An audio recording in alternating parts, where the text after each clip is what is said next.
House Elections Committee to order. Happy Valentine's Day, everyone. Thank you, Representative Virnig, for bringing the donuts. If anyone didn't get any, there's some up there. A quorum is present. So the first item on the agenda, welcome back, by the way, I guess I should say also. We'll get to the new member or introductions. First item on the agenda is the approval of the minutes of the May 2nd, 2023 minutes. May I have a motion to approve the minutes for May 2nd, 2023? Mr. Chair, I would like to approve the minutes for May 2nd, 2023. Thank you, Representative Bonner. Is there any discussion to the minutes? Okay, seeing none, all those in favor, please say aye. Aye. Aye. Opposed? Okay, motion carries. The minutes for May 2nd, 2023 are approved. Next, we have a couple new people just that we wanted to introduce. First is Representative Bianca Virnig. Congratulations and welcome to the Elections Committee. Did you have any words for us? Thank you. Thanks for having me. Okay, glad to have you. Excited to be here. Okay, second, we have a new researcher for the House GOP, Jacob Grundhauser. Would you like to say anything? Thank you, Mr. Chair and members. It's a pleasure to be here. I've been with the House since 2019 and looking forward to working on housing and elections issues this year. Glad to have you here. Okay, with that, the first bill on the agenda is House File 3447, relating to polling places on college campuses. Representative Pursell, would you like to move that House File 3447 be recommended to be placed on the general register? So moved, Mr. Chair. Okay, it's been moved, and then I understand you have a DE2 amendment. Would you like to move that? Yes, so moved, Mr. Chair. Okay, do you have any description of the amendment you want to give us before? I'll just describe both of them at the same time. Okay, so this is to put the bill in the shape you would like? Yes, exactly. Okay, is there any discussion to the DE2 amendment? Okay, seeing none, all those in favor, please say aye. Aye. Opposed? Okay, the bill is in the shape you would like. The amendment is adopted. Representative Pursell, to your bill as amended. Thank you, Chair Freiberg. House File 3447 is an opportunity to ensure more college students are able to cast a ballot, and perhaps for the first time. The first time I was eligible to vote, I remember how excited I was to have a voice in our state's future and in our democracy. Participating in Minnesota politics is a great way to increase students' interest and engagement in the future of Minnesota, a state perhaps they grew up in, or where perhaps they'll choose to stay if they came from out of state. Regardless of where college students live, if they are eligible, students too have the right to vote. Currently, some post-secondary schools host Election Day polling places. Many do not. This bill proposes that if requested, one day of early voting could be requested on campuses with 1,500 or more students. For example, in District 58A, where I represent, there are 2 small liberal arts colleges, one of which has an on-campus polling place on Election Day, one of which does not. And we see the pretty stark disparity in voter participation in each of those. House File 3447 will remove proven barriers to participation, information, transportation, and time for young adults currently in colleges of all kinds of institutions across Minnesota. Given that young adults are least likely to own a car, and many 18 and 19-year-olds do not even have a driver's license, it can be very difficult for them to reach early voting and Election Day voting sites. In one survey, the second most common reason youth gave for not voting was the lack of time to vote between classes or jobs. Inconvenient polling locations and lack of transportation were also named as barriers. An early polling location on campus would address these concerns, if not eliminate them entirely. I'm excited that this bill will expand access as well as participation by the newest voters, young adults, and in doing so will promote lifelong voter participation, a habit that will continue their whole adult lives. House File 3447 offers students a valuable tool to boost these efforts and increase student participation. You will find letters of support in your packet, and I have testifiers on hand as well, and I'd like to allow them to share why they support this bill. Thank you, Representative Pursell. I do have 4 people who have signed up. First on the list is Ben Reimler, and hopefully you pronounce your name similar to the way I pronounce mine, otherwise I'm going to be embarrassed. Welcome to the committee. Please identify yourself for the record and then proceed with your testimony. Chair Freiberg, Ranking Member Torkelson, and members of the committee, thank you for the opportunity to testify today on Representative Pursell's House File 3447. For the record, my name is Ben Remler, so you're very close, and I'm the Director of Government Relations for Students United. Students United is the statewide student association representing all current, future, and former students attending Minnesota State's 7 universities. With many excited and engaged voters on our campuses, Students United is committed to strengthening and improving Minnesota's election laws for future generations. This is why we encourage lawmakers to enact automatic voter registration, the pre-registration of 16 and 17-year-olds, and expanded access to the ballot by allowing all voters to choose to vote by mail last session. We were proud to see these provisions become law last year, but we know that more work needs to be done. In fact, before the transformative changes made during last year's session, Minnesota had not kept pace with innovative policies that allow for greater access to the ballot box, with the cost of voting index ranking Minnesota 24th in the country in relative ease of voting. And this is why we're excited to support House File 3447. Across our campuses, students are eager to participate in our democracy, but we know students often face particular challenges in accessing the ballot. For example, young adults are less likely to have their own mode of transportation, making it difficult to get to early voting locations which are off campus. Students also tell us their inability to get off campus throughout the day because of work or class schedules is a significant obstacle to voting. Fortunately, this bill would address these barriers, and we ask for member support. Once again, I want to thank Chair Freiberg, Ranking Member Torkelson, and members of the committee for the opportunity to testify today, and I'd be happy to answer any questions. Thank you for your testimony, Ben Remler. Next on the list is Nicole Freeman. And after Nicole Freeman will be Karina Vieda. Welcome to the committee. Please identify yourself for the record and proceed with your testimony. Thank you. Good morning, members and Chair Freiberg. My name is Nicole Freeman. I serve as the Government Relations Director of the Office of Secretary of State. Hope you all had a great interim. It's good to see you again. Thank you for the opportunity to testify on House File 3447. The Office of the Secretary of State supports efforts to expand access to absentee voting, which this bill does by allowing a college or university to request a temporary absentee location on campus. We know that since the adoption of no excuse absentee voting, more Minnesotans are choosing to vote early by absentee ballot. In 2022, nearly 23% of voters chose this method of voting to cast their ballot. As we know, college may be the first time that a person votes. Having an in-person option on campus to vote allows a voter both the convenience of casting a ballot in person, but importantly allows them to work with an election official directly to cast their absentee ballot. They can get their questions answered and ensure that they're completing all of the materials correctly so that they're confident their ballot will be properly cast and counted. Finally, we appreciate Representative Pursell's continued conversations with county and city election administrators on this legislation. As we consider changes to the system to expand access for voters across Minnesota, it's important that those tasked with administering the elections be a central part of those discussions. Over the past 8 months, the Office of the Secretary of State and local administrators have partnered and worked to implement the expansions to voting access passed during the last session. Their partnership during this process has been greatly appreciated. And the elections this year will be the first time that many of those provisions are implemented statewide. So the office looks forward to continuing to work with the committee and election administrators to continue the tradition in Minnesota of secure, free, fair, and accurate elections. Thank you very much. Thank you for your testimony. Next is Karina Vieda, and after Karina Vieda will be Sia Shalar. Welcome to the committee. Please state your name for the record and proceed with your testimony. Good morning, committee members. Thank you for having me. For the record, my name is Karina Vieda, and I'm a student at the University of Minnesota Twin Cities campus, and previously I attended Inver Hills Community College, where I helped students exercise their right to vote.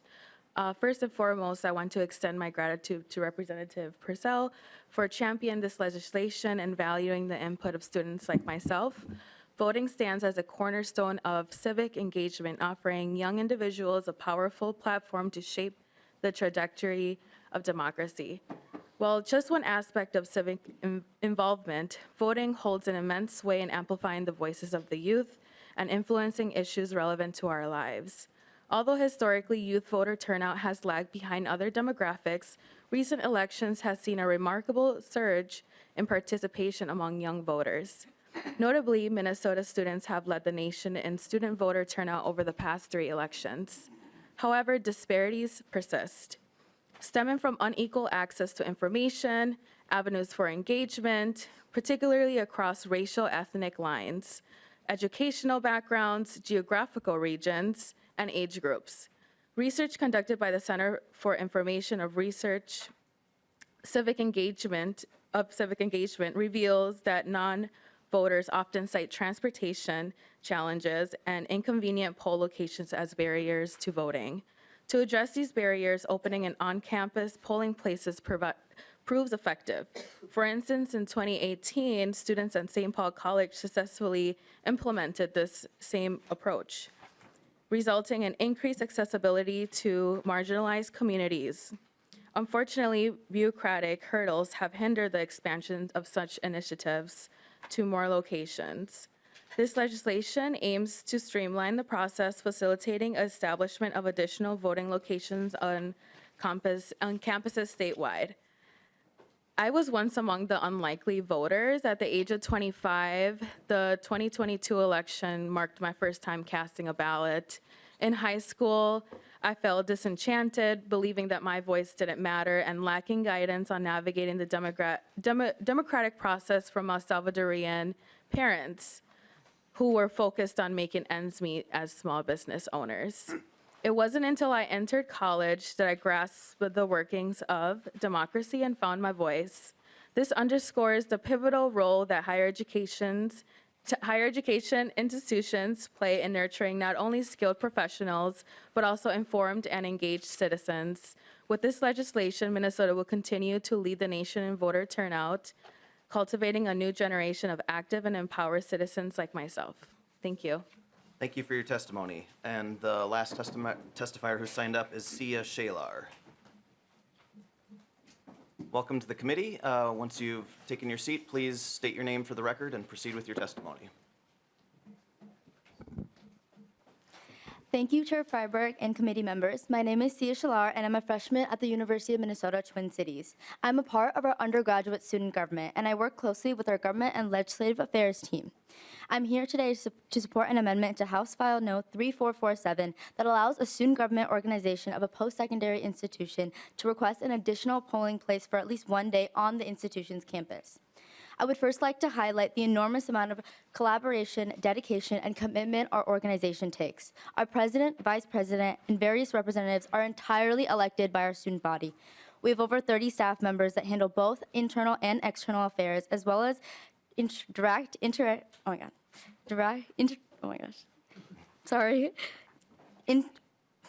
interact directly with administration and students on various projects to improve our university. We also provide a role within our organization called a student group representative, a position that allows one member of any registered student group on our campus to hold voting power.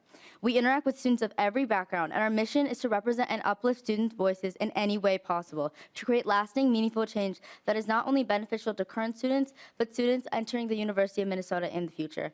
This access to a polling place at the University of Minnesota is extremely important for the representation of youth within politics. According to the Andrew Goodman Foundation, research demonstrates that greater access to on-campus polling locations correlates with increased student voter turnout. This on-campus polling site would also address the issue of difficulties in finding transportation and the time that voting takes, which is a huge hindrance to our full-time students, a majority of whom do not own vehicles. The ability to request a polling place would also allow us as student government to create equal opportunities for all racial groups. As according to Circle, young adults who are white vote at higher rates than young adults of color. It is extremely important to amplify students of all backgrounds, and that would be greatly improved through these on-campus polling places. Undergraduate student government represents over 30,000 students at the University of Minnesota. I urge you to consider the importance of allowing organizations such as ours to be able to request polling places on behalf of all of these students, giving them a platform that would allow them to participate in our democracy without having to make sacrifices for an endeavor that should be easily accessible. Thank you. Thank you for your testimony. Are there any members of the public who wish to testify on this bill? Okay, seeing none, we can turn to member discussion. Do any members have any questions or comments? Representative Davis, then Representative Coulter. Thank you, Mr. Chair, and it's wonderful to be back and to see all your faces again. So my question, thank you, Representative Pursell, for bringing this to committee. How is this going to be funded? Representative Pursell. Thank you, Mr. Chair. I believe that this would fall under the funding of the county, whoever that local polling election, I don't know the correct words, the institution that dictates the polling place. Representative Davis. Thank you, Mr. Chair. So we're going to have an unfunded mandate that the counties are going to be responsible for. And you had said that every student has a right to vote. Currently, do college students have the right to vote right now, Mr. Chair? Representative Pursell. Those who are American citizens, yes. And over the age of 18. And over the age of 18 and all the other requirements. Yeah. Representative Davis. Okay, so thank you, Mr. Chair. We have an unfunded mandate for counties here when college students already have the right to vote. And I'm sorry, I can't remember the exact number. Help me out, Representative Pursell, but how long is early voting? How long can a person go in and start voting? What's the days there? How many days? Representative Pursell. I don't have that number off the top of my head. And I honestly don't either. I just, Mr. Gehring. Mr. Chair, the absentee voting period begins 46 days before Election Day, and there's a shorter window of time where you can vote early, which is the ability to vote using a live ballot box, and I believe that is 17 days. 18 days. Representative Davis. okay, thank you, Mr. Chair. So here, college students, they already have the right to vote. They have a month and a half, 46 days to get that done, to vote. But here we're going to set up a polling place on college campuses that we're going to expect the counties to take care of all the funding and the staffing and the organizing for it. And again, this is going to increase costs when they already have a month and a half to vote. They already have the right to vote. I think this is very fiscally irresponsible for us, once again, as a state, of wasting taxpayers' money. And to me as well, I just want to bring up this point, Mr. Chair. If voting is important to a college student, which I hope it is, okay, I really hope it is. I want voting to be very important to every legal citizen in our state who resides in Minnesota, who is considered a resident of Minnesota. I want them to go and vote. But I also want us to be very careful how we are making decisions that the county is going to have to fit the bill for. So to me, this is fiscally irresponsible. And with that, thank you, Mr. Chair. Thank you. I do have 5 members on the list, so if we could try to keep our questions somewhat brief, that would be helpful. We do have 2 additional bills. Representative Coulter. Excuse me. Thank you, Mr. Chair. And this may be a question for Ms. Freeman. It's kind of just really a technical question. So it says, if requested, the clerk must establish an additional polling place for at least 1 day. So presumably that means they could establish it for more than 1 day. And my question is, how is the time that polling place is on campus agreed upon? Representative Pursell, did you want to take this, or would you like Nicole Freeman to come back down, as Representative Coulter requested? I would love if Ms. Freeman is able to return to the dais. Thank you. Welcome back to the committee, Nicole Freeman. Please respond to the question. Thank you, Nicole Freeman. The way that the bill reads, what I would assume is that it's an agreement between the county and the institution. So. Okay, so Representative Coulter. Presumably that would fall then under the same agreement at which the location is agreed on and so on. Nicole Freeman. Yes, I believe so. The county would be able to, I think in this situation, ultimately, the minimum requirement is 1 day. And so if it would be on the county to choose to offer it, or the local government to choose to offer it more than 1 day. Okay. Thank you. Okay, thank you. Representative Altendorf. Oh, yeah. Thank you, Mr. Chair, and thank you, Representative Pursell, for bringing this. I had a question just real quickly on how did you establish that number of 1,500? Representative Pursell. Thank you, Mr. Chair. We went back and forth many times. We got information from the higher education researcher to figure out how many schools this would apply to.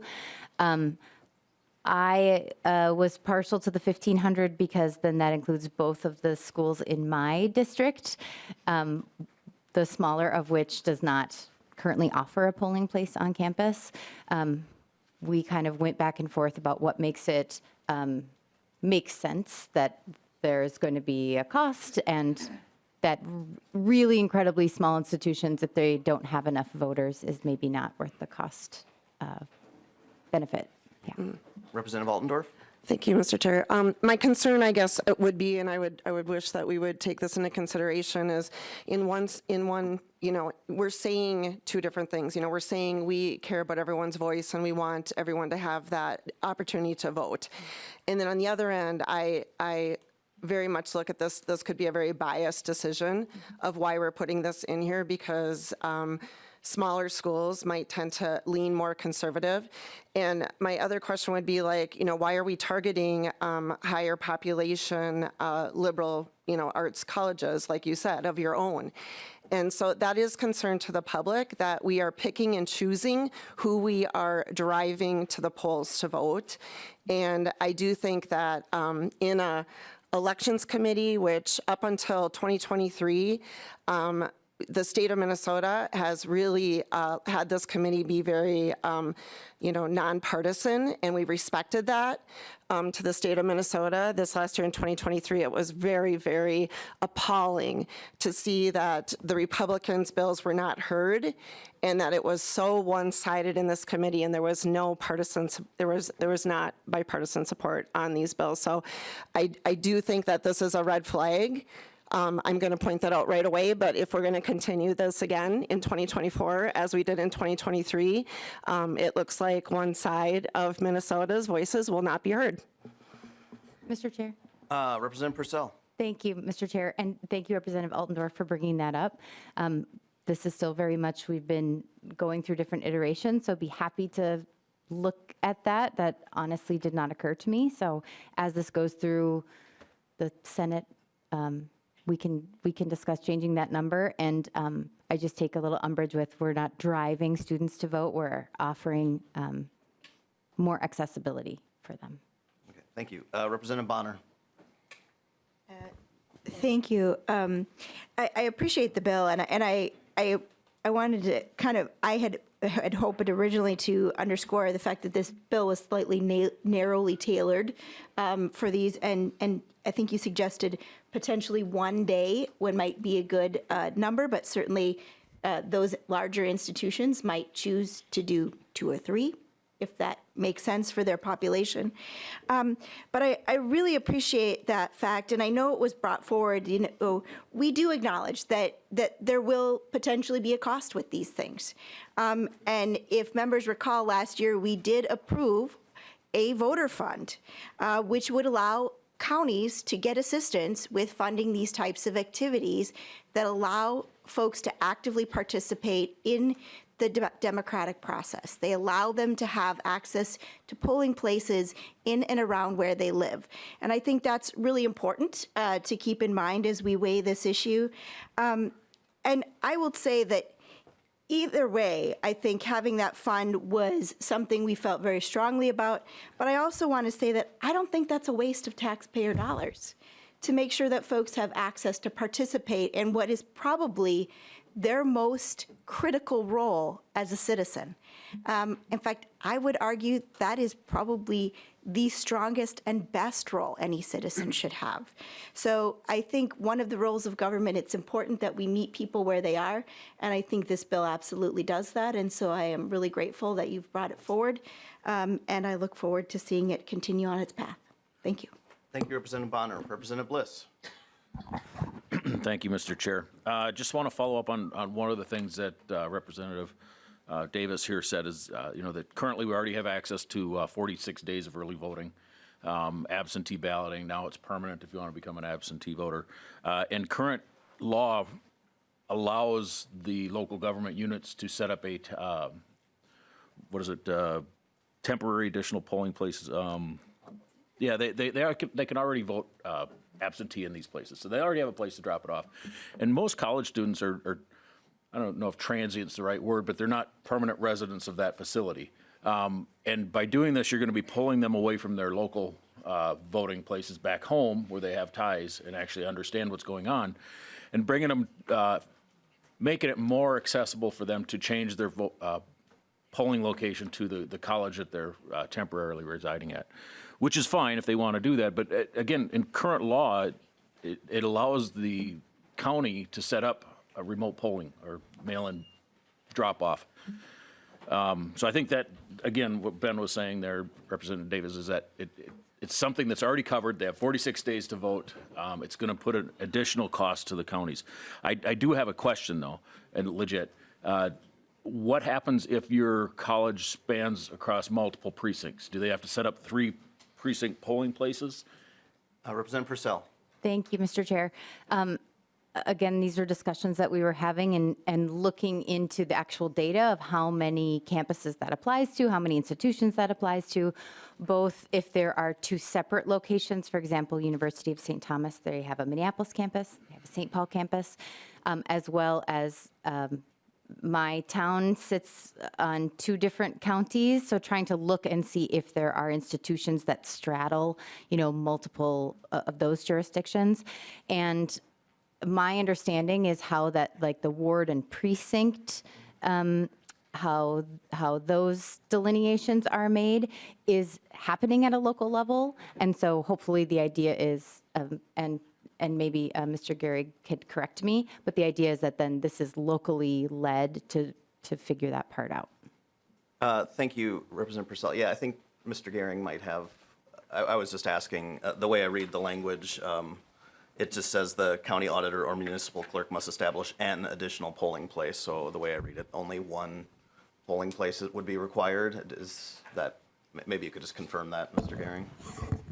Mr. Chair, yeah, I think I would agree with that reading. The grammar seems to suggest just a single location could be established. So, Mr. Chair, if I may. Yeah, Representative Bliss. So, for instance, and I haven't followed up after the last realignment of the precincts, but I know Bemidji State, I used to represent that area. They had one part of their campus was one precinct, one part was the other. And if they set up a polling place, they would have to have staff there to ask where you live and have multiple different, and that was a small college, relatively small college. They'd have 2 sets of ballots, and they'd have to verify who's where. Is that how I'm understanding that? You'd have to verify which ballot the voter would have, so they would have to be multiple ballots there. And Yeah, maybe Nicole Freeman, maybe you'd be a good person for this.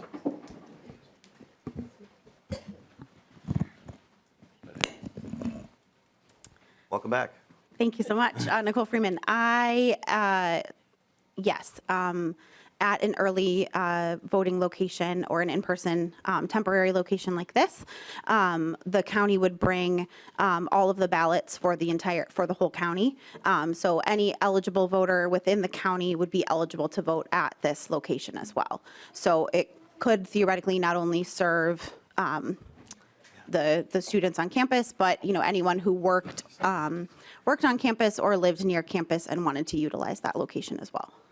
Representative Bliss. Thank you. Just a closing statement. I think the logistical nightmare this might present, considering the fact that we have 46 days of early voting, there's already an ability to set up a ballot place for the early voting. I think it's fiscally, as Representative Davis said, unresponsible, and I think it could be a logistical nightmare. Representative Quam. Thank you, Mr. Chair.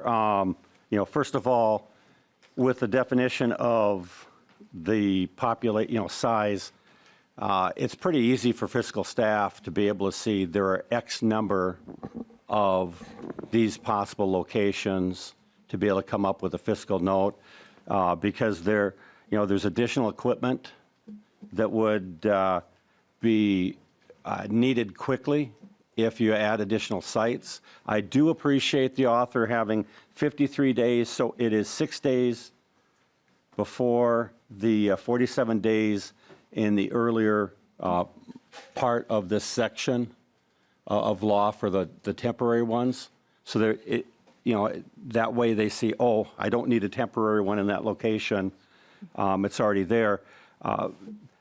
The discussion, it's not just, well, first of all, it doesn't matter the location of the school that you're attending. It's the location of your residence. So I know there are campuses where they have students that are attending that are from different counties, different school districts, different cities, let alone different precincts.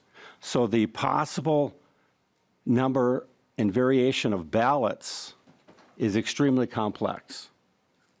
The intent, I understand, but the actual execution would require such a diverse process and quantity of ballots that it might become very problematic. I will give a related example. There's a precinct in Dodge County, and the people vote there, but some of the people have a different ballot because they're in a different school district. So same precinct, but we've got to have multiple ballots, and they've had problems with not having sufficient ballots to cover that issue. So I would think we really need a very good research of the complexity that we're trying to push, because on the temporary locations you have the word may. In the new language, it's must. And if you're forcing somebody to do something with less than 2 months' notice, that they would have to analyze over 1,500 students for what are the different residencies, precincts, cities, counties, et cetera, what are the number of ballots that we're going to need, and of what type.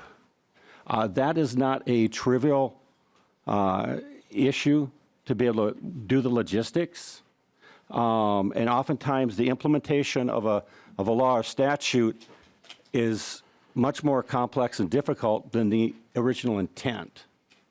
And I think at this time, since we do not have a fiscal note, we do not have an idea of the amount of burden we'd be putting upon with a dictated must.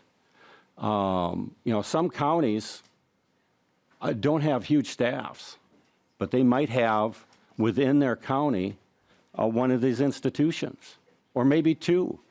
And frankly, I think it needs more due diligence before we go forward with implementation of this.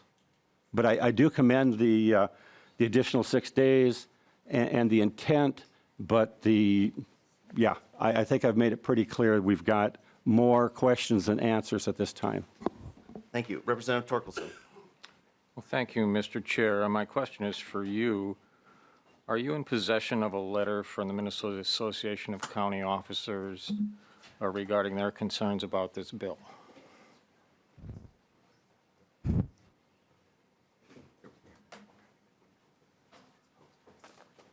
Okay. My understanding is there was an error in formatting of that, so it wasn't printed or able to be included in the packets, but it was posted on the committee website. My copy is quite legible, Mr. Chair. I don't see why it wasn't distributed to this committee. Representative Torkelson, when the document was submitted via email, the file was corrupted, and so when we tried to open it, it wouldn't open. I got notes from a couple members, lobbyists, as staff saying it wouldn't open. I took the letter and I copied it into Word. I posted to the website, but there wasn't time to get it printed for this morning. Well, Mr. Chair, this letter should be copied and printed and accessible to the members of this committee. It's critical of the bill concerning the costs involved. It feels to me like you're suppressing information that's valid to this committee. Yeah, no, let's not get into motivations here. Like, these formatting things happen. This is a problem for staff. I'm just pulling it up on the committee website now. Anyone else is welcome to do that as well. Thank you, Mr. Chair. I'll read a quote from the bill. Sure, please. From the letter. A temporary polling place on a post-secondary institution's campus may be part of the plan for an efficient and effective election. However, it is already authorized under current law and should not become mandated if requested. It should not become mandated if requested by the institution. These folks have concerns. I don't know why they've been eliminated from the agenda. What, I beg your pardon? Okay, yeah, they didn't sign up to testify. There was a technical problem with the letter. It is publicly available on the website. We all have access to it on our devices, but thank you for raising the issue, Representative Torkelson. Representative Pursell, any closing remarks?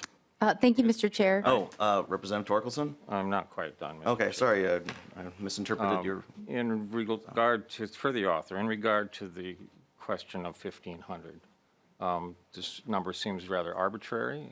I have a college in my district that happens to have about, I believe, about 800 students.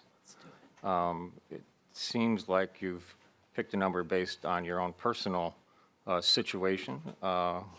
It may not be appropriate for the entire state. Representative Pursell, I think you sort of covered this before by stating that, it wasn't really practical from a cost perspective for colleges with not that many voters, but do you have any additional comments? Yes, Mr. Chair, I would be happy to go down to 800. We started at a higher number, I think, but happy to continue to have that discussion. Also, that right now the 1,500 is, as someone mentioned, that it must be provided for early voting, but there's nothing that prohibits a smaller population institution from making the same request. So that is not unavailable to smaller campuses the way that this is written. Representative Torkelson, any final question? Well, no, thank you. Just a comment. Frankly, the mandate is really the issue here. These activities are already permitted at the county's discretion if they should be requested. I believe counties are responsive to the needs of their constituents and institutions within their borders. This mandate could be costly and seems unnecessary. Thank you. Representative Pursell, any closing remarks? Thank you, Mr. Chair, and I want to just thank our testifiers who spent an early Wednesday morning with us. This bill is good policy. It's good for our young adults. It's good for our state. It's good for our democracy. It provides an opportunity to more easily participate and vote for students enrolled in college, which is often difficult due to busy academic and work schedules, lack of transportation, et cetera, et cetera. House File 3447 offers students a valuable tool to boost these efforts and increase voter participation in Minnesota. Thank you, Mr. Chair. Thank you, Representative Pursell. Representative Pursell renews the motion that House File 3447 as amended be recommended to be placed on the general register. All those in favor, please say aye. Aye. Opposed? No. Okay, the motion prevails. House File 3447 as amended is recommended to be placed on the general register. Okay, thank you, Representative Pursell. Representative Virnig. So we have House File 3435 relating to census access to apartment buildings. While Representative Virnig moves up there, I will ask Representative Virnig, whether you would like to move House File 3435 be recommended to be placed on the general register. So move, Mr. Chair. Okay, Representative Virnig has moved the bill. Please describe your bill, Representative Virnig. Thank you, Mr. Chair and committee members. House File 3435 is a refinement of work done in 2023. It would allow census workers access to multi-unit buildings beyond the current window in order for them to complete duties related to the decennial census. It removes barriers and affords the opportunity for accurate counts on the census, which benefits all of Minnesota and increased congressional representation and increased federal dollars to our state. 2016 data from the state demographer showed that Minnesota received $15.5 billion across 55 federal spending programs, reflecting data gathered in the 2010 census. This includes programs like Medicaid, highway planning and construction, Head Start, rural electrification loans and loan guarantees, and vocational rehab grants, to name a few. In 2023, we granted census enumerators access to multi-unit buildings from January 1st to July 1st in any year in which the census was conducted. In consultation with the Department of Administration and the state demographer, the 6-month window might be a little too narrow to encompass all census-related activities, some of which occur before the January to June period. Some examples include pre-tests.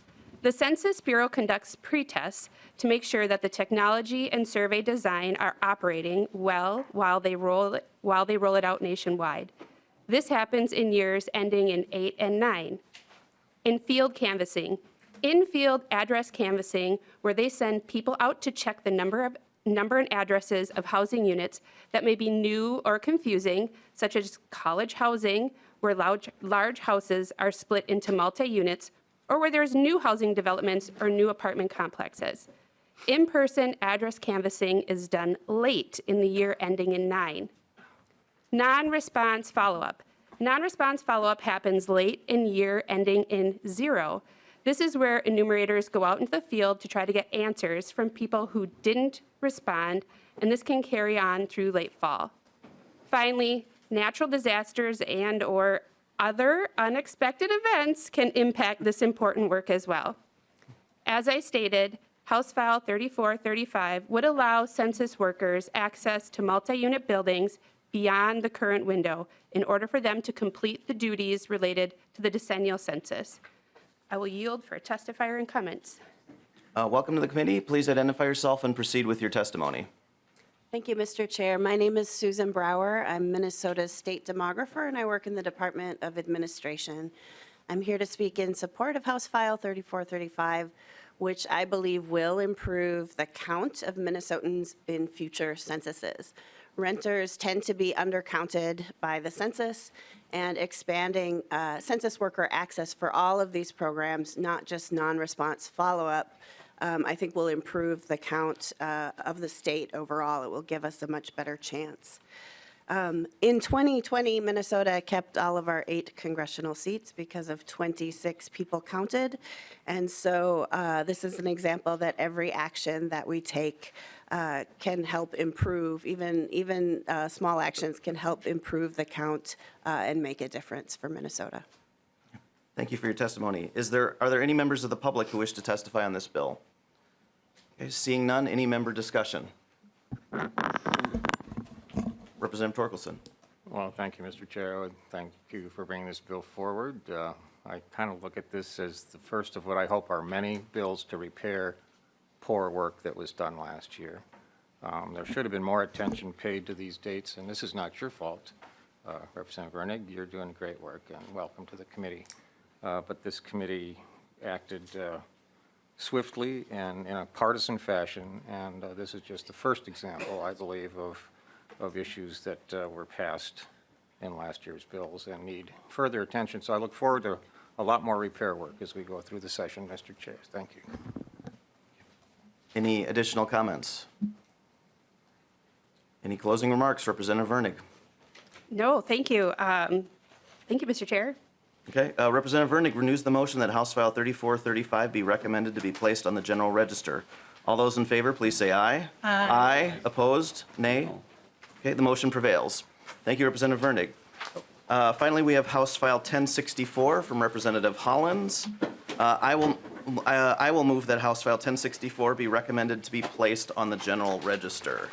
Representative Hollins, to your bill when you are ready.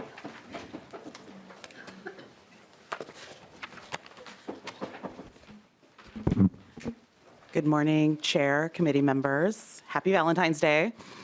This is no place I'd rather be than Elections Committee at 8:30 in the morning. I am here today to present a bill that has garnered bipartisan support. House File 1064 is a resolution proposing an amendment to the Constitution of the United States, which would provide the rights protected and extended by the Constitution are the rights of natural persons only and not corporations. The passage of this resolution is vitally important for 2 reasons. First, it seeks to limit the influence of money on our electoral processes. That is, in and of itself, a good enough reason to pass this resolution. Our American democracy works better when it's not beholden to wealthy and powerful interests rather than its citizenry and their votes. But secondly, it clarifies something in American law that is in desperate need of clarification, that corporations must not be allowed to have the same rights and privileges as the American people. Corporations are not like us. Even the hardest, most ambitious human is ultimately accountable to their family, their neighbors, and their community in general. I know that you all know this because you're sitting here at 8:30 in the morning on Valentine's Day as passionate civil servants supporting your community because you love your community and because you love the state of Minnesota. But by law, a corporation can only be accountable to the pursuit of profit. Even the most powerful people in the world must eventually make their peace with their own mortality, but a corporation persists beyond the lifespan of its shareholders. To allow the Supreme Court to grant the same rights and privileges of citizens to artificial entities is to fundamentally warp the nature of our democracy. And I believe we have a number of testifiers here who would like to speak on this issue, so I will cede the rest of my time to them. Thank you, Representative Hollins. Yes, I do have several testifiers. I will ask testifiers to keep their remarks to about 2 minutes. You can run over by a couple sentences, but we will be keeping time. We do want to make sure we have time for discussion as well. So first on the list is Jeff Clark, and Jeff Clark will be followed by Andrew Irvin. Welcome to the committee. Please identify yourself and proceed with your testimony. Thank you. Good morning, Chair Freiberg, members of the committee. My name is Jeff Clark. I'm a resident of St. Paul and a supporter of Minnesota Move to Amend. HF 1064 calls for a U.S. constitutional amendment to let Congress manage campaign financing and constrain litigation from favoring big money and corporate power. Open Secrets reports that in the 2022 race in CD2 between Angie Craig and Tyler Kistner, there was $18.8 million spent by independent groups. This was $7 million more than was spent by the two campaigns combined. Some of that money from sources not even eligible to vote for these candidates. 90% of this spending was against rather than for a candidate. The HF 1064 amendment would enable Congress to control spending without judicial interference. Consider, if such an amendment were already ratified, legislation like Minnesota's Democracy for the People Act would have no serious court challenge. Megacorporations benefit from personhood status in other ways, too. They should operate within existing laws that benefit the public good and check their goal of maximizing profits. But legally considered as persons, corporate legal defenses have used the First Amendment, the Fourth, Fifth, and 14th Amendments, and the Contracts and Commerce Clauses to deflect accountability to such laws through litigation. The amendment would establish a level playing field for all artificial entities to be governed by law and not by assumed rights as if they were human beings. An example local would be Minnesota Sands against the county of Winona, a process that's still in process. They haven't prevailed yet, but their case was based on the fact that the regulations in Winona County are a violation of the Commerce Clause. And of course, they're entitled to that because the Supreme Court considers them to be persons. Okay. Finally, the memorializing resolution does have a practical purpose. Sending it to Congress builds public pressure for drafting an amendment. 22 states have already applied this pressure. Minnesota should become the 23rd state. I urge you to vote for HF 1064. Thank you. Thank you for your testimony. Next is Andrew Irvin, and after Andrew Irvin will be Kathy Peterson.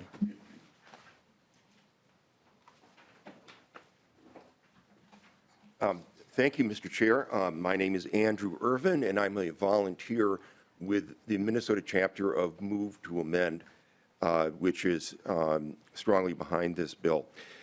My testimony focuses on the effect that the Citizens United versus Federal Election Commission and the SpeechNow.org versus Federal Election Commission decisions, both from 2010, have had on money in the American political system. SpeechNow.org was heard in the U.S.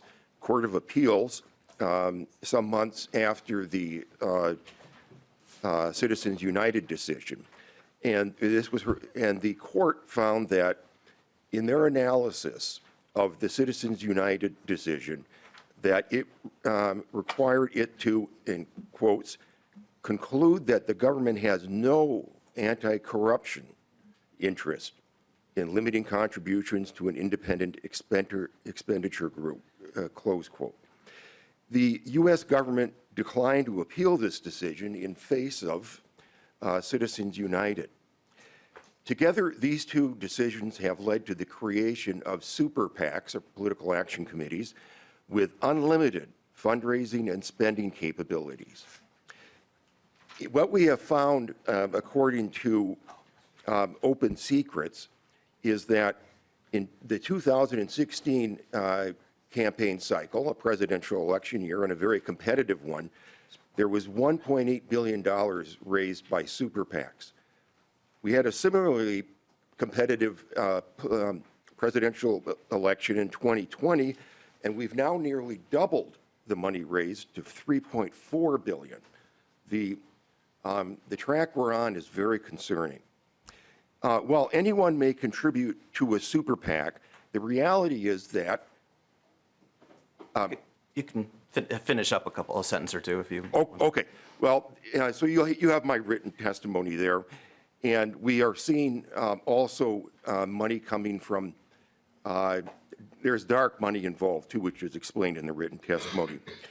So please support HF 1064 as an important step towards decreasing the power of those with great wealth and increasing the power of those without wealth. Thank you. Thank you for your testimony. The next testifier is Kathy Peterson, and after Kathy Peterson will be Sharon Torrens. Welcome to the committee. Please identify yourself for the record and proceed with your testimony. Good morning. Thank you. My name is Kathy Peterson. I'm a resident of Duluth. I am reading testimony written by Barbara Gerton from South St. Paul, who could not be here today. Good morning to the committee chair, the vice chair, and all the committee members. The representative democracy we think we have no longer exists. We no longer have a government of, by, and for the people. Each vote in a political election no longer has the impact intended. Today, money in politics is a huge enterprise and a major concern of voters. Many Minnesotans who participated in Money in Politics listening sessions expressed the one person, one vote is a basic tenet of a representative democracy. When large amounts of money are given by a relatively small number of voters and an even greater amount is given by non-voters, such as corporations and other legally constructed entities, the equalizing power of one person, one vote is annulled. This outsized influence of money provides power to a few. Our country is in need of strong elected officials who value our Republican form of government more than their desire to hold an office. We need representatives and senators like you all who will reset the definition of we the people to mean human beings only. Equally necessary, it must be made clear that money is not a First Amendment right of free speech, and that it shall be regulated in political campaigns. I ask for your yes vote to pass H.R. 1064. Be the champions for the representative democracy we deserve as Americans, and I thank you. Thank you for your testimony. The next testifier is Sharon Torrens, and after Sharon Torrens will be Vicki Barnes. Welcome to the committee. Please identify yourself and proceed with your testimony. Thank you, sir. Yes, I'm Sharon Torrens, and I want to thank Representative Hollins for introducing this and Chair Freiberg for hearing it. I'm a member of the Legislative Committee for Clean Elections Minnesota and a member of several other nonpartisan public interest groups. I'm here today as a representative of these groups to voice our support for House File 1064. As you know, the Citizens United decision came down in 2010, and it has had an enormous and negative impact on our democracy. Declaring that money is speech and corporations are people would, I believe, boggle the minds of our founders. For example, take this quote from Thomas Jefferson regarding interpretation of the Constitution. Quote, "Instead of trying what meaning may be squeezed out of the text or invented against it, conform to the probable one in which it was passed." The importance of dark money in our state's politics was manifested by the passage here last session of the Democracy for the People Act, which was blocked by a judge after an immediate lawsuit filed against the law alleged that its transparency provision regarding foreign influence chills free speech. So, U.S. citizens do not even have the right to know when non-citizens are attempting to influence our system of government. And if we attempted to regulate campaign contributions or to regulate political spending in general, that would, of course, be declared unconstitutional by the Supreme Court. There is a Pew report from 2023 showing that 72% of Americans say there should be limits on the amount of money individuals and organizations can spend on political campaigns. And this goes across ideological and demographic lines. As elected officials, you see the impact of this distortion of our democracy every day that you're in office. 22 states have passed this resolution. Let's get on board. Thank you. Thank you for your testimony. Next on the list is Vicki Barnes, and after Vicki Barnes will be Jay Johnson. Welcome to the committee. Please identify yourself and proceed with your testimony. Thank you, Chair Freiberg and committee members. Good morning to you all. My name is Vicki Barnes. I'm a volunteer Minnesota State Chapter Leader for American Promise, a national nonprofit group formed in 2016 out of concern that engagement with conservative voters on this amendment effort was lacking. In Minnesota, my volunteers and I work in the rural areas, interacting and being welcomed by folks who are eager to share how they feel about the outsized voice of billionaires and super PACs in our elections. And the relief that there is a mechanism in place to address this issue changes their demeanor, and they are quick to sign a pledge of support. House File 1064 represents how powerless and disillusioned voters feel. These are the words of the people. I urge you to read it with that in mind.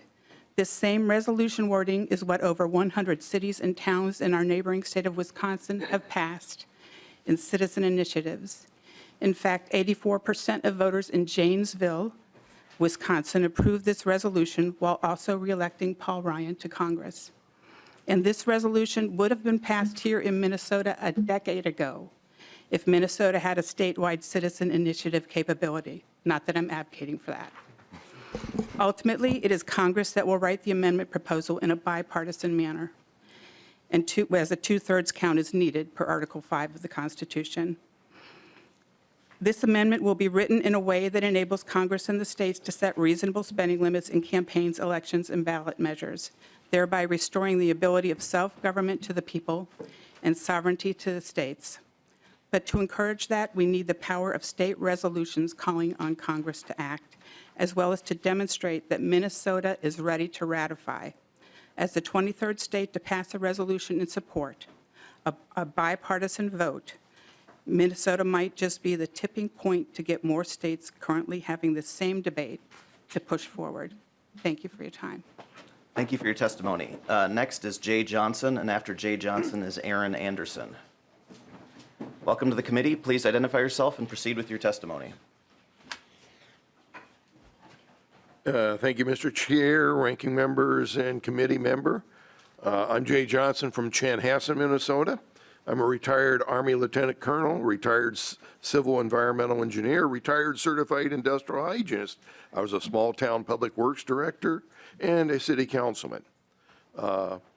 After retiring from all these jobs, I have been a volunteer, including making 20 trips to Nigeria to consult with the Lutheran Church of Christ in Nigeria on clean water, sanitation, and economic development. I've been to all 50 states and many countries and several continents. I have seen the corrupting effects of money around the world. As a civil affairs officer, I've worked with government officials in several countries and seen the corrupting effects that money has on politicians and government officials. I've seen the desire of people to rid themselves of the pay-to-play system we have here and abroad, where the big men with the pockets full of cash are heard in the halls of government, while the little guy is too busy trying to survive and has little access to those same halls. As an American Promise booths at county fairs in red areas, I hear the people say, "Yes, I agree, I will sign your pledge, but you'll never get those darn Democrats to sign up." And then I go to the blue areas and they say, "Yes, I agree, but you'll never get those darn Republicans to sign up." Both bases want this. If there's ever been an idea that the vast majority of people want, is the ability to be heard over the voice of the big money interest. Please pass HF 1064 and bring back the type of American democracy that our founders had envisioned, and tell Congress that this is what Minnesota wants. Thank you. Thank you for your testimony. The last testifier who signed up is Aaron Anderson. Welcome to the committee. Please identify yourself and proceed with your testimony. Thank you. My name is Aaron Anderson. I live in Eagan, Minnesota. My testimony, good morning. I live and vote in District 52B. I'm here today as a volunteer for American Promise, a nonprofit dedicated to protecting American democracy and the citizens it is supposed to serve. In that role, I am speaking in support of House File 1064 and the aim that it endorses, overturning Citizens United via a constitutional amendment. Every representative on this committee knows their constituents are bone-weary of a political process dominated by negative advertising, partisan division, and the gridlock that results. Too many people simply resign interest and participation out of frustration. Much worse, it's far too understandable that they do. Politics and government can only reclaim the people's esteem if Americans are given a valid reason to trust our system. Soaring campaign costs fueled by billions of dollars of anonymous donations, usually routed through multiple political action committees, will not do so. But legally, that is precisely what is allowed and practiced by both major parties, and more importantly, by every industry and interest imaginable. Citizens United wrested away from us our ability to govern the very basis of our government, our elections. Representation is increasingly won through donations instead of democracy. There are few, if any, safeguards against foreign money making its way into our elections. And we all know it's never promised that the biggest checkbook has the interests of the people at heart. We know our own interests. The design and intent of our government rests on our ability to act on them. Citizens United hobbles that capacity. Our own interests, however we each define them as actual citizens and not as corporations, unions, or lobbies, demand that we regain this vital power. I urge this committee to support House File 1064 and for the Minnesota legislature to adopt it. Thank you. Yep, thank you for your testimony. That concludes the people who have signed up. So we do have, I'd like to turn now to, there's an amendment, and then like to make sure we have time for debate. So I think I'll go to the amendment first. I see Representative Torkelson, you're grabbing the microphone. Would you like to offer the A1 amendment? Yes, Mr. Chair, I would offer the A1 amendment. Okay, the A1 amendment has been offered. To-your amendment, Representative Torkelson. Well, thank you, Mr. Chair. The language of this bill as presented by Representative Hollins is interesting. Before I go to the details of the amendment, I just have to ask a quick question of the author. You mentioned bipartisan support for this. Can you describe for me who in the House or Senate is supporting your bill? Representative Hollins. Thank you, Mr. Chair, and thank you, Representative Torkelson. I'm sorry, perhaps I should have been clearer. I meant bipartisan support within the community, both within my district and, as you've heard from the testifiers, across the state of Minnesota. Regardless of political party, people are supportive of overturning Citizens United. Representative Torkelson. Thank you, Mr. Chair. Thank you for that clarification, Representative Hollins. I do appreciate it. You also mentioned artificial entities that live beyond any person's lifetime. This amendment actually expands the inclusion of other artificial entities that have the same sort of lifetime, such as labor unions and nonprofits. We know that here in Minnesota, there is huge amount of money spent by those groups on election activity. The author of this bill in the Senate indicated in his presentation that he would like to see it be broader. I don't know why he didn't put that in language, but he didn't. So we're correcting his mistake with this amendment, Mr. Chair, and adding labor unions and nonprofits to the language. Representative Hollins, do you have any comments to the amendment? Thank you, Mr. Chair. Thank you, Representative Torkelson. While I appreciate the concept of the amendment, I would urge a no vote. I believe that especially labor unions, they are democratically elected leadership, and they don't have the same obligations to their fiscal duties are not the same as corporations are. They are representing members and not merely shareholders. Shareholders are a totally different entity because you can own multiple shares of a corporation, whereas when you're in a union, every person gets to have a voice, and they are representing the voice of those people collectively. So I would urge a no vote on the amendment. Representative Altendorf. Thank you, Mr. Chair, and thank you, Representative Hollins. I really appreciate this bill. And so for those in this room, and I'm not going to force you to do this, but I would bet every person in this room, possibly except for myself, takes money from PACs and lobbyists. And for all the testifiers, thank you for testifying, and thank you for pointing out that there is a real problem with money in our elections. Representative Hollins, if you are not willing to take this amendment, then a labor union such as the Minnesota Teachers Union, do you know the amount of money that they have put into school board elections? And are you saying that a small group of elite people, where they put their money, should determine the outcome of an election in Minnesota versus the people of that school district? Representative Hollins.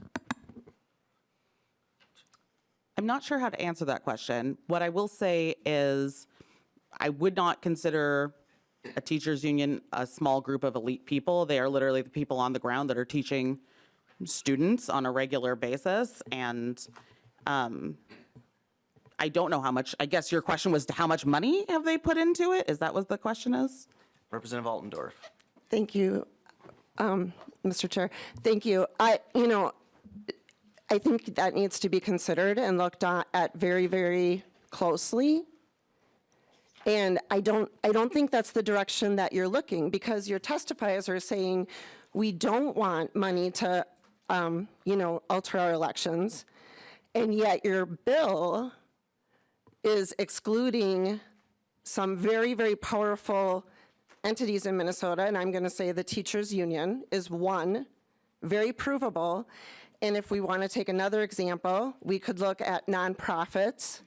So again, to all the testifiers that testified here, and I'm with you on the dark money, okay, but I want you to understand the hypocrisy that we're witnessing in this room. There's clear hypocrisy here in Minnesota if we do not also put in the same bill to exemplify, to remove labor unions and nonprofits and to pretend that they are not influencing the elections. So Planned Parenthood, a nonprofit, huge amount of money coming from the state of Minnesota, then influencing our elections. And you're going to say right now to this committee that you're testifying that you would like the Democrats to vote against this amendment, to not include them. I just want to make sure you're crystal clear that there are big unions, big nonprofits that are influencing the state of Minnesota. We only have to look at the 2022 election, and every person in this room can remember Stay clear of motives, Representative who was Altendorf. labeled extremists on the abortion issue in the state of Minnesota in the 2022 election being driven by nonprofit groups. So please, consider that when you are telling your Democrat friends that you don't want to accept this amendment because it's a real hypocritical point. And to all your testifiers, they maybe didn't understand this. They maybe didn't understand that they're being excluded. Representative Greenman. Thank you, Mr. Chair. And I think maybe Representative Altendorf, I just want to, thank you. We're not in the Senate anymore.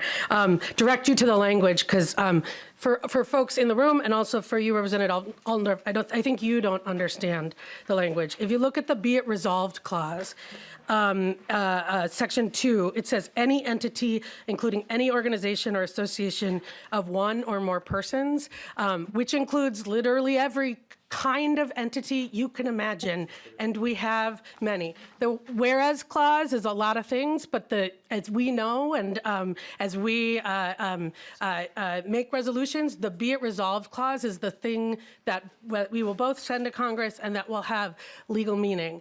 What this does is return us to the pre-Citizens United world, which impacts those folks. And so I think that political grandstanding aside, I think we both can support this, because if you're saying, and if we all are saying that what we worry about is money in our politics, dark money in our politics, money on all sides of issues, then you should support requesting Congress to propose an amendment that any entity, including any organization or association of one or more persons, shall have no rights under the Constitution separate from the rights of their members. So I would just direct us to the language that we're trying to pass, and make sure that for folks in the room and folks on camera, let's focus on the language that we have in front of us. Thank you, Mr. Chair. Representative Bliss or Davis, I thought I saw your hands wiggle earlier. No, I just. Okay, all right, okay. I want to hear what Dwayne has. Okay, Representative Quam. Thank you, Mr. Chair. And frankly, oftentimes we try to clarify and make it more easily recognizable language. The inference, we can easily say, well, we inferred this and that. We've had interpretations by the courts and other entities that didn't include our original intent, let alone inferences. So actually, if the representative that just spoke says it's already included, then there should be no objection to clearly including the language to make it more readily understood that it's not just a subgroup of the entities that there are concerns with. So I want to thank the representative for supporting the idea that we include all these other groups, and I await her positive vote on the amendment. Representative Davis. Thank you, Mr. Chair. Yeah, I would just to argue this is clarifying language and an excellent opportunity for this committee to actually have bipartisan support in our elections. Let's do that. Vote yes on this amendment. It's just, you testified that it is already included in here. Representative Quam, great point. You're just bringing clarifying language. Representative Altendorf is not misunderstanding this. In fact, I'm wondering if because we want to clarify language, perhaps you're misunderstanding what we're trying to do. We're not trying to take political shots here. But here is your opportunity to have bipartisan support on something. Thank you. Representative Torkelson, did you have any closing remarks on the amendment? Well, yeah, I do, Mr. Chair. First, in relation to President Greenman's remarks earlier, she said, I assume she was commenting on the amendment, because that's what we're discussing. She said, we should pass this. So I welcome her support. You want to clarify your remarks, Representative Greenman? Representative Greenman. Thank you, Mr. Torkelson, or Lee Torkelson. Oh, again, sorry. I've spent a lot of time in the I don't like it Senate. that way. I appreciate that, and it's nice to be back. No, I was talking about the entire amendment or the entire 1064 as drafted, and the purpose and weight behind it that I was reading in section 2. Representative Torkelson. Thank you. I just want to make sure that was clear, Mr. Chair, because she did say during her remarks regarding this amendment that we should pass it, and I just didn't want her to be misunderstood. So I hope you appreciate Thank my you, Lee concern Bartels. for your clarity. I think we've covered this quite thoroughly, Mr. Chair. The Representative Greenman practically said, that's the intent, so why not make the language line up with the intent? I urge yes vote on this. I request a roll call. Representative Bliss, did you? Just real quick, just as an example of the clarification language, we have a bill author who states very clearly this does not include labor unions, and we have a representative at the table that says it does. So I think this is just clarifying language, and I think we should vote it in. All right, roll call has been, Representative Hollins? Thank you, Mr. Chair.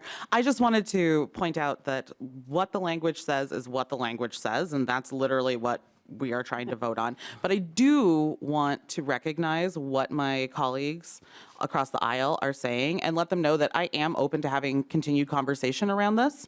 I am going to still recommend a no vote today, and in particular, that's because I think we have a responsibility to speak with stakeholders about this and have a conversation about with the people who are supporting this before making a decision. So, thank you. Thank you. Roll call having been requested, the clerk will take the roll. Chair Freiberg. No. Vice Chair Greenman. No. Minority Leader Torkelson. Aye. Representative Agbaje. No. Representative Altendorf. Aye. Representative Bonner. Nay. Representative Bliss. Yes. Representative Coulter. No. Representative Davis. Yes. Representative Frederick. No. Representative Pursell. No. Representative Quam. Yes. Representative Virnig. No.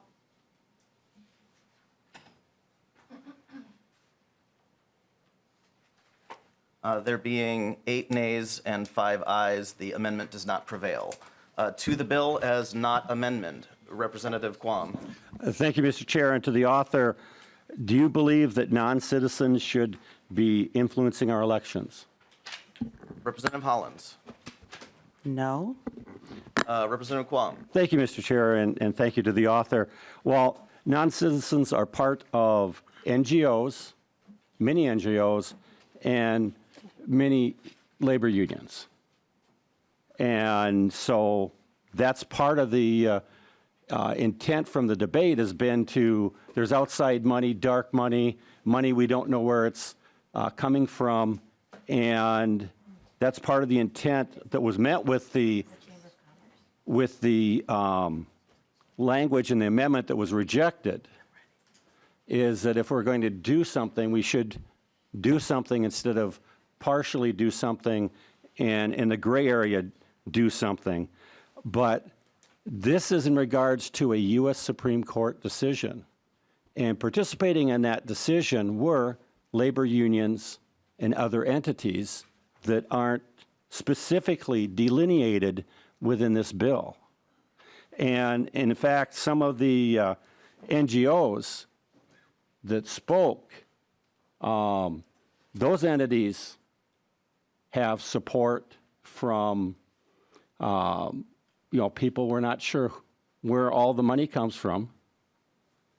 And if we're going to actually do an effective improvement to decrease the amount of unknown dark money, outside influence from rich entities, including foreign nationals and foreign governments, we need to do a thorough, well understood, and clearly delineated intent to prevent that. And I think the language we have is not as clearly stated as some of the stuff that we've had misinterpretations in the courts and elsewhere. So when you've been in the legislature long enough, you've seen that we've had to come back and clarify. So some of us believe we should actually start out with very clear delineated language that leaves no doubt that the intent is to prevent the billionaires, the rich, non-citizens, and foreign entities from influencing our election. And that was my interpretation of the testimony, is that we're tired of all this money coming in from these outside groups, and the concerns were broader than specifically noting only one type of entity. And if we do our due diligence and serve our citizens to the fullest extent, we have the best legislation and have it clear. Unfortunately, I don't think that this language is clear, even for the author's intent that non-citizens not be able to influence, because it doesn't delineate and specifically state entities that have non-citizens and foreign money coming in. So I'm sorry that I'm not able to support this in its current state. I am saddened at the fact that this committee is where we should have worked on improving language, not the vague thing that we hear and heard last session of, oh, we'll get together, I'm open to, and it never happened. Here in front of the people, that they can see and hear us, is where we should do the work, not behind, in some back room tweaking language, because the people deserve to see the work done in the broad daylight of committee. Representative Greenman. Thank you, Mr. Chair, and thank you, Representative Hollins, for bringing this bill. And I will say, as I was in law school before Citizens United, and I became a voting rights lawyer right as it was decided, and it really changed the landscape in terms of what legislators, what Congress, what folks could do in terms of trying to do what I think the people are asking us to do, which is have rules and regulations that ensure that it is the people's voice that are in our elections. It's the people's voice and our constituent voices that are driving what we're doing here in the legislature. And what I really appreciate about this, and I'm not surprised to see people from across Minnesota testifying on this, because before Citizens United, this was the rule of the land in Minnesota.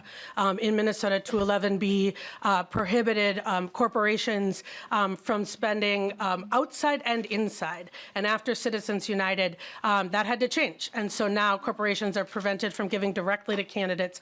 But we can't, even if we wanted to, and it feels like in this room we would want to pass a law that goes back to Minnesotans understanding that corporations shouldn't be able to spend. And so what I appreciated about this resolution, and it's just a resolution, is that we are changing the Constitution in response to, I think, a wrongly decided Supreme Court decision. What we have seen in the last, since Citizens United, since 2010, and again, I think we have we have all on all sides cited some of the evidence, is that flood of outside money. And I really appreciate what you're saying, Representative Quam, about foreign influences, especially through the corporate forum, because I've been thinking a lot about that, because we passed the foreign influence corporation ban last year, trying to, within the parameters of Citizens United, which allows us to deal with that. We currently, by law, federal law and state law, prohibit foreign citizens from giving in our elections. And what this was trying to do is saying you can't do through a corporate forum what we don't let you do by law. And right now, that's in courts, and we have the biggest lobbyist group for the biggest corporations in Minnesota and America, the Chamber, is claiming that because of Citizens United, not only can we not limit corporations, because we can't under Citizens United, but we also can't limit foreign influence influence corporations from doing what what natural-born citizens can't do. And to me, that's actually extends the power of Citizens United. It supercharges it. It is not what I believe the current law is, but it shows you how far we have come since that 2010 decision. And so I think that as we think about why the urgency of this is, I do think it is, we have citizens, we have voters, we have folks all over the state of Minnesota who are asking us to do this. And if this is how that decision is being interpreted, we all should be really invested in saying no, that you can't do, corporations can't do what we don't allow legal citizens and Minnesota residents and all those folks to do. And so I really appreciate this conversation. I really appreciate this bill, and I hope we both follow those 22 other states and also get Congress to pass it so we can change the law at the federal level or in our Constitution. Thank you, Mr. Chair. And I would like to request a roll call. Thank you. I thought you maybe were for, anyway, yeah, I thought maybe there was something else you wanted to say there. Yeah, she told me previously she wanted to request a roll call. I think she just got a little That might have also caught been a up in her wrap-it-up. oratory. Yeah, I was hoping that was remind a wrap-up signal. Yeah. Perhaps you're just impersonating an NFL referee. Yes, probably badly. Representative Torkelson. Well, thank you, Mr. Chair. You know, we debated much of this last year, the fact that international unions that have international in their title are not mentioned in this work, weren't mentioned last year. It's a shame that we are, and free speech issues are tough. They really are. Where do you draw the line? Where does free speech start and where does it end? The arbitrary use of foreign ownership being defined at a very, very low number and virtually impossible for any corporation to keep track of every single shareholder that owns a share in their company is, I think, ridiculous. But that's an argument for last year. We'll be voting against it, or I'll be voting against this today. I don't think we're addressing the issue in a broad bipartisan fashion. I've given this speech, I think, at every committee meeting we've had, and that this committee in the past has always operated in a bipartisan fashion. Governors have refused to sign bills that were not passed with bipartisan support, and now we have, because of slim majorities in what's called the DFL, although I read an article recently that described how few farmers there are in the DFL, but that's another topic. We'll be voting against this. I would hope that we would work in a more bipartisan fashion in the future, but apparently we're off to the same old procedure as last year. Thank you. Representative Hollins, any closing remarks? Thank you, Chair. Thank you, committee members. I appreciate your time. I appreciate the robust discussion. What I will say is I believe there is a bright line of where free speech begins and ends, and it's with natural-born people. So I would recommend a yes vote on this bill. Thank you. Thank you. A roll call having been requested, I will renew the motion that House File 1064 be re-referred, placed on the general register. Sorry, I was too eager to move away all my papers. So the clerk will take the roll. Chair Freiberg. Yes. Vice Chair Greenman. Aye. Minority Lead Torkelson. No. Representative Agbaje. Yes. Representative Altendorf. No. Representative Bonner. Aye. Representative Bliss. No. Representative Coulter. Aye. Representative Davis. No. Representative Frederick. Aye. Representative Pursell. Aye. Representative Quam. No. Representative Virnig. Aye. There being 8 ayes and 5 nays, House File 1064 is recommended to be placed on the general register. Any closing remarks? We are at time. Okay, seeing none, this committee is adjourned.